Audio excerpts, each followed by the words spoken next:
Have you ever loved someone who just couldn't love you back? That ache, the kind that lingers in your chest long after they're gone, is one of the most painful human experiences. But what if this heartbreak isn't just about them? What if it's actually about you? Carl Jung, the legendary psychologist, believed that unrequited love is far more than just bad luck. It's a mirror, reflecting back the deepest, often hidden, parts of ourselves. The longing, the obsession, the unbearable hope. It all points to something buried within us, waiting to be understood. Today, we'll explore Jung's shocking truth, that loving someone who doesn't love you back isn't just a tragedy, it's an invitation. An invitation to uncover the projections we place on others, to face our shadow selves, and ultimately, to discover a love far more profound than any relationship could offer. This is the painful, but transformative, truth about unrequited love. There's a reason unrequited love feels so intoxicating, so all-consuming, and it has little to do with the other person. Carl Jung revealed that when we fall for someone who can't love us back, we're often not seeing them clearly. Instead, we're projecting onto them the parts of ourselves we haven't yet faced. This is the heart of Jung's concept of projection. We unconsciously cast our unmet needs, unfulfilled desires, or even disowned traits onto another person, turning them into a vessel for our own psychological unfinished business. They become the hero, the savior, the missing piece, not because they truly are, but because we've made them into a symbol of what we lack. The more distant or unavailable they are, the easier it is to project, because reality never gets in the way of the fantasy. This is where Jung's idea of the anima and animus comes in. The anima, in men, and animus, in women, represent the unconscious, idealized image of the opposite sex, a blueprint for what we think will complete us. But here's the painful twist. This ideal isn't really about finding love. It's about confronting what we've buried within ourselves. When we're drawn to someone who feels like fate, it's often because they embody qualities we've suppressed or never developed. Whether it's creativity, strength, vulnerability, or freedom. The more we crave them, the more we're actually craving wholeness within ourselves. That's why unrequited love can feel like an addiction. The person becomes a mirror, reflecting back not who they are, but who we need to become. But projection alone doesn't explain why we keep choosing people who can't love us. To understand that, we have to look deeper, into our earliest wounds. Our attachment patterns, formed in childhood, replay like a broken record in our adult relationships. If love felt conditional or inconsistent growing up, we might unconsciously seek out partners who repeat that same dynamic, mistaking familiarity for destiny. The distant, emotionally unavailable person feels like home, not because they're right for us, but because their inability to love recreates the ache we've always known.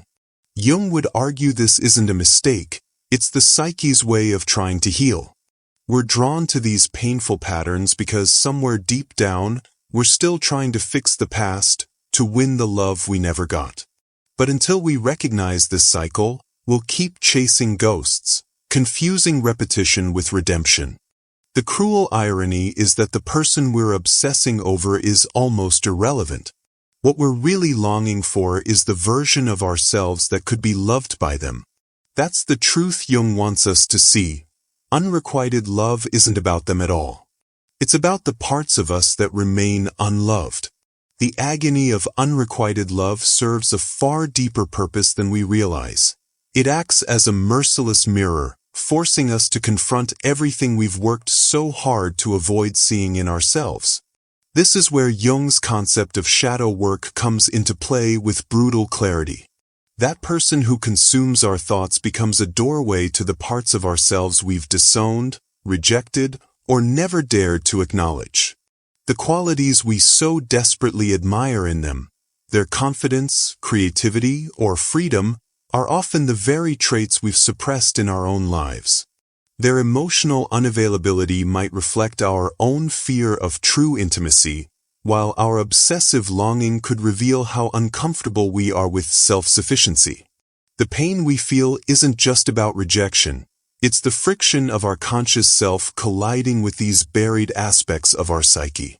Every sleepless night spent replaying conversations, every fantasy of what could be, these aren't just symptoms of heartbreak, but signposts pointing directly to the work we need to do on ourselves.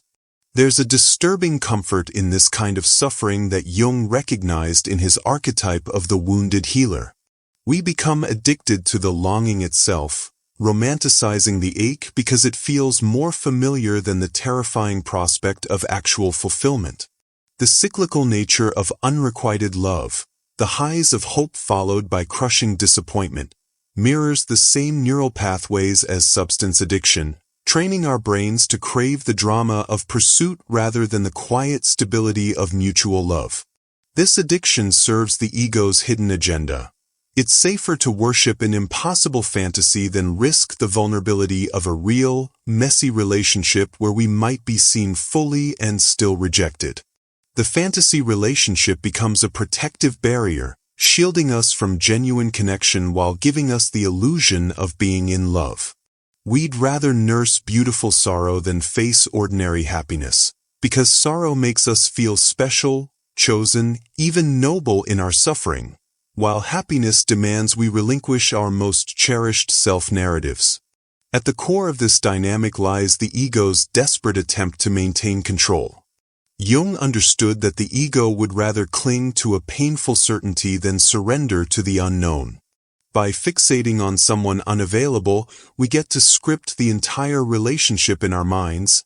We control every conversation, every romantic gesture, every possible future. Reality can never compete with these fantasies because reality involves another autonomous human being with their own needs, flaws, and agency. The ego chooses this self-inflicted torture because it paradoxically protects us from the true terror of intimacy, that real love requires us to relinquish control, to be changed by another person, to risk the annihilation of our carefully constructed self-image.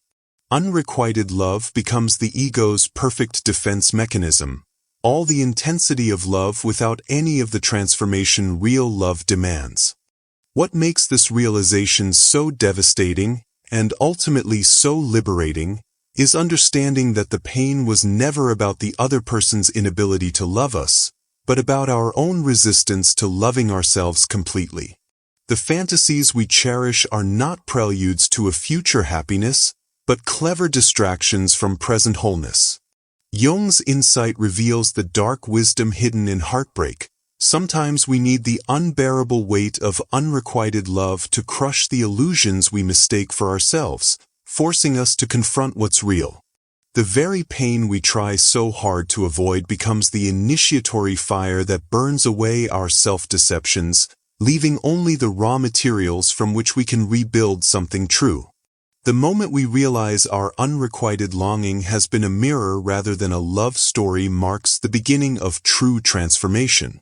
Jung's concept of withdrawing projections is the first and most crucial step, an act of psychological reclamation where we take back all the magic, desire, and power we've poured into someone else.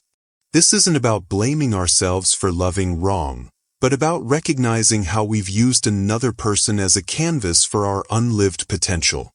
Start by asking, what qualities do I most admire in them? Then, the more piercing question, where might these exist within me, waiting to be expressed? That creative spark you worship in your muse? It's yours to cultivate. That strength and independence you adore from afar? It's already in your bones, asking for space to grow.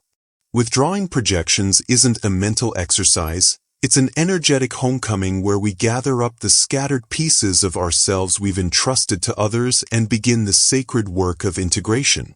This process naturally leads us to Jung's great work of individuation, the lifelong journey toward becoming who we truly are. Heartbreak becomes initiation when we stop asking, "Why don't they love me?" and start asking, "What does this longing reveal about who I'm becoming?" Every sleepless night, every obsessive thought, Every gut-wrenching moment of rejection carries coded messages about parts of ourselves we've exiled. The person who couldn't love you back did you an unwitting favor. They left you no choice but to turn inward. This is where real magic happens, when we begin mining our pain for its hidden gifts. That artistic passion you thought only they could inspire? Pick up the pen, the brush, the instrument yourself. The adventures you imagine taking together? Take them alone and discover who you become in unfamiliar places. Individuation in the wake of heartbreak means refusing to let the story end with rejection, instead allowing it to midwife your next, more authentic self into being. At its core, this entire journey circles back to a radical redefinition of love itself. Jung insisted that until we make peace with our own depths, the light and shadow alike, we'll keep seeking in others what we refuse to cultivate within. Self-love here isn't about affirmations or bubble baths, though those have their place, but about the courageous daily practice of showing up for ourselves with the same devotion we've wasted on those who couldn't reciprocate. It means becoming the secure base we've always sought in others, learning to sit with our own loneliness without rushing to fill it, validating our own worth without external confirmation, parenting the younger parts of ourselves that still believe love must be earned through suffering. When we begin this work, something unexpected happens. The people we attract change because we've changed. No longer starving for validation, we relate from wholeness rather than lack. And if we do encounter love again, it won't be as beggars hoping to be chosen, but as sovereign beings capable of recognizing and walking away from anything less than reciprocity. The greatest irony? By finally releasing the one who couldn't love you back, you make space for the only love that ever truly satisfies, the kind that begins and ends with claiming every beautiful, broken, brilliant part of yourself. What if the greatest love story you've been living wasn't about them at all? Unrequited love, when seen through Jung's lens, reveals itself not as a tragedy, but as one of the most powerful invitations we'll ever receive, a call to embark on the only journey that truly matters, the journey back to ourselves. That aching void you've been trying to fill with someone else's attention was never meant to be filled by them. It was the sacred hollow space where your own becoming was waiting to take root. Every tear, every unanswered text, every moment spent yearning was secretly initiating you into a love far more enduring than romance. The love that comes when we finally stop seeking completion in another and begin the radical work of embracing ourselves, shadows and all. This is where your story transforms from one of loss to one of unexpected liberation. The person who couldn't love you back has unwittingly given you the greatest gift, the mirror showing you where your work lies. Now the question isn't, why didn't it work? But what will I create with this newfound self-knowledge? Perhaps you'll discover creative passions you projected onto your muse. Maybe you'll develop emotional independence where you once relied on another's validation. Or perhaps you'll simply learn the revolutionary act of standing firmly in your worth, regardless of who recognizes it. These are the treasures hidden in heartbreak's debris, if we're brave enough to sift through the pain to find them. Your turn now. Have you experienced this alchemy of unrequited love? What parts of yourself did you discover in the wreckage? Share your story in the comments, not as a confession of pain, but as a testament to how love's apparent failures often lead us home to ourselves. And if this perspective resonates with you, dive deeper into Jung's work. The archetypes and the collective unconscious or modern man in search of a soul might just become the maps you need for this next chapter of your journey. Remember, the love that felt like an ending was actually the beginning of your becoming. The door is open. Will you walk through?